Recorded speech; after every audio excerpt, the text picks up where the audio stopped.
To lane 5, that is going to be Charlotte U for that third place spot. Wow, what a move and what a walk by lane 3, Miami. That's going to be a photo finish between Miami and Charlotte here. Too close to decide from the finish line.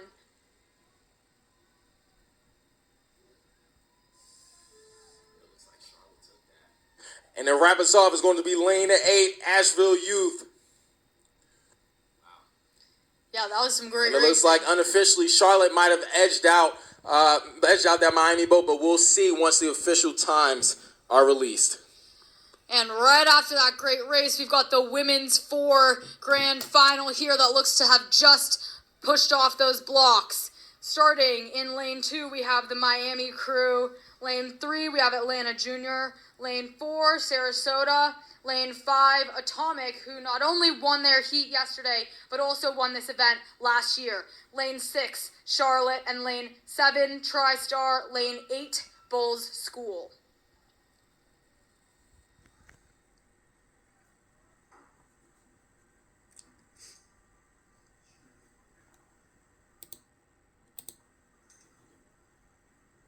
After some great racing like that, especially when you see boats racing for seats that are already going to be qualified, you know these people are going to be training so hard the next couple weeks and try and shake things up for the youth nats that they just qualified for.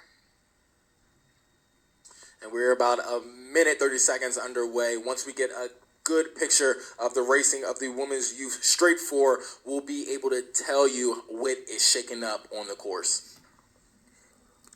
Yep, and conditions look a little bit better than yesterday maybe, but definitely still a lot of top. I think a lot of it. There's a lot of top on this water. No rain. We love it when there's no rain. True that. I think another thing with the warm-ups that's important to note is that when it starts raining, you know, these rowers have been out for an hour before their races start. So they've been sitting in the rain, their layers are all drenched, and they're cold. And again, when you're preparing for these warm-ups, you know, you have to time it perfectly. So, you know, a lot of these racers might have been sitting at the line for a few minutes, and when it's raining, you definitely seem to get cold. On your screen right now, you see lane 6, Charlotte, seeming to take that early lead here in the second 500.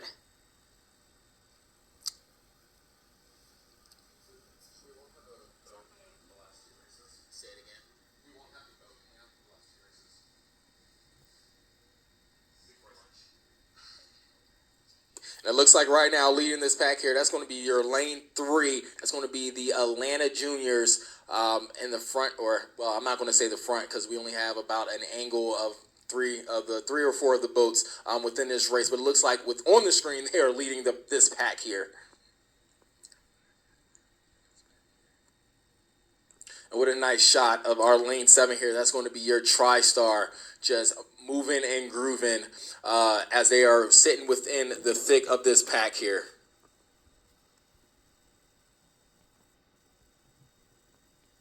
As you can see, these waves are still coming up to their riggers right now, and they're really having to tap down their handles to get those blades over the water. It takes a lot of skill, especially as you deal with these, you know, you have to square and feather your blades, and so as you bring that bottom edge closer to the water, you have to just hope that you don't catch a wave, because at this point, the conditions are definitely making it tough.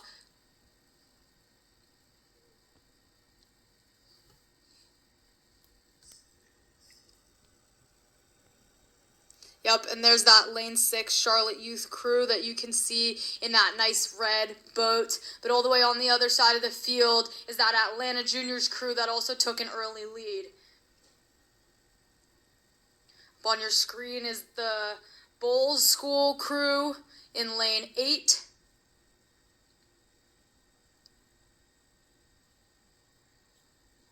And yes, what we're seeing here today, I mean, it's very good oar placement. The name of the game is equal sight, equal height. So those oars need to go in at the same height.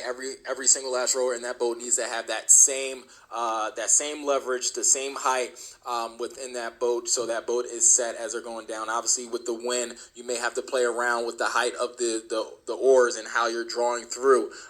But again, the name of the game is equal height. And now we are going into we're in that third that third 500 meters of the race here. Going to be approaching that last 500 meters of the race shortly. And it looks like we have our leaders. That is going to be Charlotte Youth in that red boat in lane 6, and right behind them is Atomic.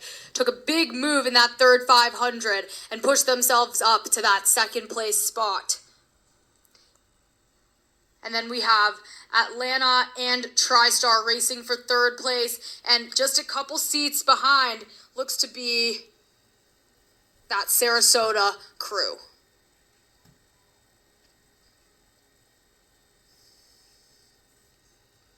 Yep, Charlotte Youth again is still maintaining that lead, but Atomic Crew looks to have taken is going and taking a few seats back from that Charlotte Youth crew, trying to get into that first place contention. But again, on that bottom side of the screen here, I mean, we're seeing a race shakeup for that third place. I mean, we're going to have TriStar within that third place position, and then we'll shoot all the way over to the other side of the race here, where we're seeing this the Atlanta Junior boat, as well as Sarasota.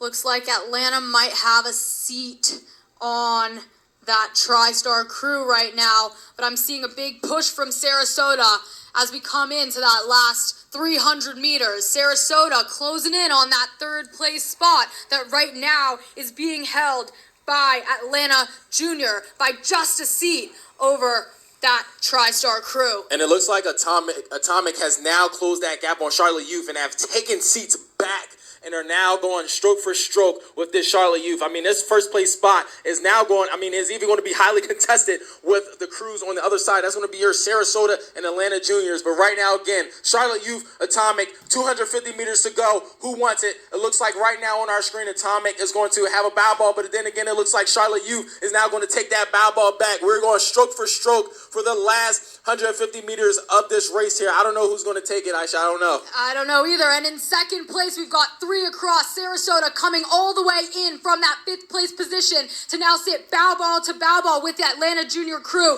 TriStar on the other side, also bow ball to bow ball. And look at that. Atomic has walked through Charlotte Youth in the last 150 meters of the race. And it looks like they are going to punch their ticket as the 2025 Southeast champions of the women's straight forward, followed by Charlotte Youth. And then for that third place spot right now, I don't know who's it going to be. Is it lane 4, lane 5? I don't know who that was. It might have been lane 3. Atlanta Juniors. Right on top of each other. Wow, what a move. And Atomic, what a walk in the last 200 meters of that race. Yes, definitely. Big moves from Sarasota and Atomic. So it looks like that lane 4, Sarasota to get that third place spot. Wow, such great racing here. What an exciting last 500, Maurice. That was insane. That was insane. I mean, that was grit. That was what you saw right there was grit. 4 boats, all in contention for 3 medals. I mean, what a push. What a push. Yes, for sure. And especially through that last 500 when you're sprinting with no coxswain and you're bow ball to bow ball with these crews, that's some high-level racing to stay composed. You know, if one person starts looking out of that boat, immediately you could be disconnected. Absolutely. And we're now underway with the men's youth 2v8 in lane 2, Space Coast crew. Lane 3, Bell and Jesuit. Lane 4, Atlanta Junior. Lane 5, Sarasota Crew B. Lane 6, Sarasota Crew A. Lane 7, Oars. And lane 8, Triangle. Yep, and these 2v8 races can be very, very exciting. We have all top 3 finishers from last year in this race. We have first place last year, Belen, but second was Sarasota, and third, Atlanta Junior, who are all going to be gunning for that top spot. But the other Sarasota boat also won the time trial yesterday.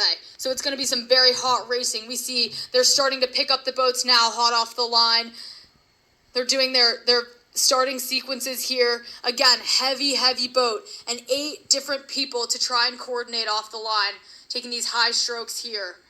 Yeah, I like to consider 8s the juggernauts. You know, it starts off slow, but once you start to gain speed, there's no stopping these boats as they are now the fastest boats on the water. Yes, definitely. And as a former coxswain myself, I have to point out that these boats are coxed, and these coxswains can see a full 360 view, which means these rowers are getting a play-by-play of the race, better than what we're giving you. And these rowers have a very, very clear idea of what's going on the field and can respond accordingly. Absolutely, and for this race, this was determined by time trial. So the top boat in out of the time trial is going to be your Sarasota Crew B, pulling a